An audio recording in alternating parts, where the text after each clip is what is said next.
I know when we hit a patch where the economy seems a little uncertain, it can be kind of scary. And it definitely doesn't have to be. You can really think about the ways to take next steps to really keep your business safe and growing and scaling in the midst of uncertain economic times. So Gretchen, I'm going to let you kick off with this. Talk to me a little bit about building an unshakable brand foundation. Yeah. So your brand foundation is like, if you have a house and it doesn't have a foundation, clearly when the heavy winds like we're having in Texas today, when they come sweeping in, your house is a goner. So it's the same thing with a brand. If you don't have a really solid foundation, you're not going to have a really strong brand. So good foundation is like your mission, your values. And a lot of times when you're thinking about recession-proofing your brand, you're not thinking about those foundational pieces. A lot of times you're kind of in a panic. You're like, because we went through this a little bit with 2020, with our own personal business. COVID was hitting and nobody knew what was going to happen. And we're in the health and wellness space. And that was really hitting all of those caregivers really hard. And we were just, okay, do we pivot? What do we do? And it was a struggle. And so we know that having a good, solid foundation with your missions and your values and knowing how to connect with your customers, that makes all the difference in the world at helping to recession-proof your brand. And not just the mission and values, that's a core piece of it. But when you're connecting with your customers, remembering that mission and values and how to fold that in, and also what makes you different from your competitors. Yes. So being able to talk fluently about that, I think, is probably something that we have seen really be a differentiator for us and for your businesses as well.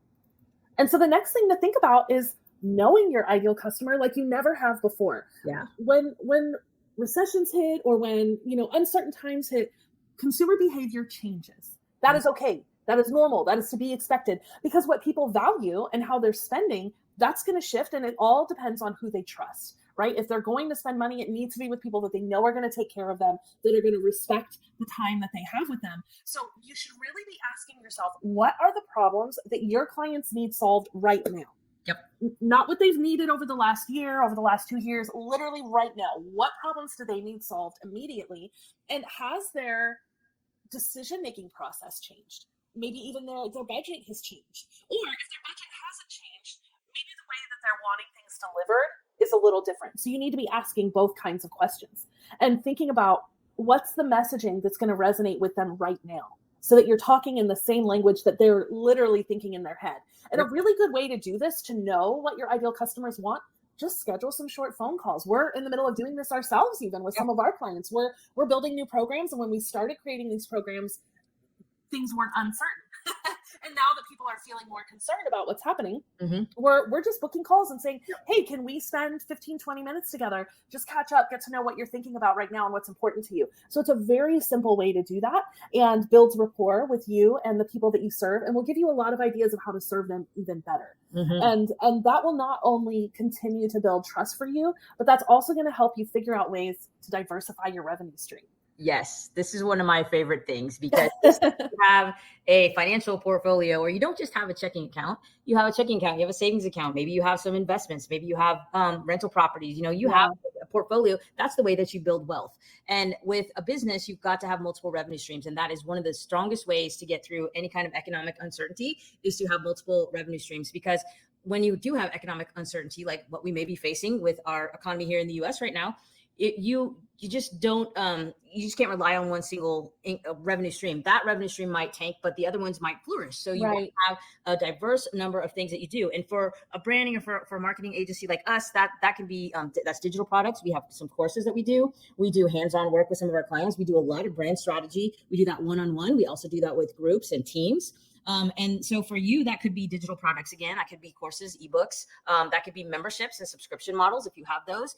This is a good time to just remind people why they should stay in your programs and what you're offering, and bring in more value to those. Yeah, people. How you're taking care of them. really strengthen that at this point. And then affiliate marketing is also another good avenue. We have a lot of great strategic partners that refer people to our programs and to do brand strategy with us. And that's a very good income stream for us. And then consulting or coaching services. If you don't already consult or coach in your business, it's a good opportunity for people to really see your expertise and understand what you do on a little bit deeper level. Yeah. I think that's such a good way to do that, and to kind of build up that community of people that will connect with you. And that ultimately goes to helping strengthen your online presence, which is number 4. And there's lots of different ways that you can do this, because people, the first thing that they're doing is they're turning to online solutions. They're hitting up Google, they're going into their AI platforms, they're looking for ways to get ideas. And if your social presence is weak, then you're going to be missing out on opportunities. So there's a couple things that you can do to really booster that online presence. I mean, first of all, make sure that your website is fast, that it's easy to use. When was the last time you looked at your website on mobile? If you haven't done that recently, go back and do that. If you're finding that you're hitting a wall with people booking their calls, or maybe they're not signing up for things the way that you're used to, go through and make sure that you're making it easy for them. Yes. That's something to really consider. Make sure that your site's easy to navigate. It's fast. It's something they can take action on very swiftly. And make sure that you're building your email list. That is the best avenue that you have to connect one-on-one with your audience. We all know social media can go haywire at any time, right? Yes. So by maintaining like good connection in your email, putting out things of value, updating them on what's new for you, that's a really good way to make sure that you're staying in touch and you're staying connected. Yes. And then even think about, from a little more of a technical aspect, what are your SEO searches? Like, does your SEO need to be improved on so that you're ranking higher? And Gretchen, I'll let you talk a little bit more about that piece. Is there something specific about their SEO that they could even check on their own? Oh, that's a good question. That's probably more for a deeper conversation. SEO is a different beast. If you're not, I will say this. When it comes to SEO, if you're trying to do it yourself through, online tutorials and this and that, there's nothing wrong with that. I love the learning process and I love learning, but I would say when it comes to SEO, hire somebody who really knows it.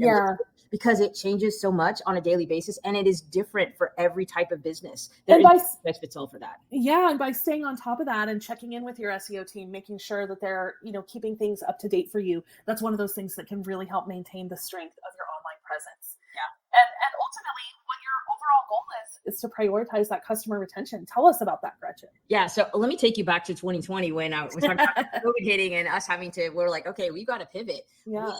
The first thing we did was the little first thing we did is we got into a group of peers who were also in the same business that we were. And we're just like, hey guys, we're all in the same boat here. We all serve the same types of customers. What are we going to do? And the overarching message there was we need to go figure out how we can serve these people better. We've got to help them get through there. So yes, we put on our own oxygen mask first and we tried to figure out what we needed to do to make a pivot. But at the same time, it's like, what could we do to help those customers? And prioritizing customer retention is not going out and trying to get more new customers. It's looking internally and saying, okay, who have we worked with already? Where are they at in this moment in time?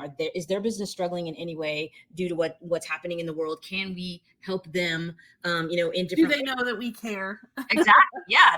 So we started reaching out. We did some email campaigns around that, but we also reached out to clients one-on-one and just said, hey, would you like to just get on a call? Free strategy call. Let's just get on there and let's talk and let's see, is there anything we can do to help you? And we put together a few programs and things like that to just kind of help people that were had specific needs around what was happening in their business and how to kind of stay afloat. And from a brand perspective, it really helps your audience to feel VIP. Like you're following up with them one-on-one. You're giving them extra access to you, or maybe there's exclusive content that you're sharing just with that inner fold. And that is definitely something that will help your customers continue to stay with you. What else helps improve and prioritize that customer retention, Gretchen? Just good communication. Keep the communication lines open with your customers, because when you're getting feedback from them, it will show you where you can serve them better. And it's always good to have open communication with your customers, whether you're in a moment of, craziness or you're just cruising along. Just knowing what your customers are thinking, what they're going through really will help you build your business. And these tips, even though we're talking about, potential recessions or economic issues or whatever, these are things you should be doing all the time. Absolutely. And it's those things that make that customer service feel like you've gone the extra mile. And strong brands, we all know they build strong relationships. And those relationships are what fuels your business. It's what fuels your impact, right? So that's so important to be able to do that.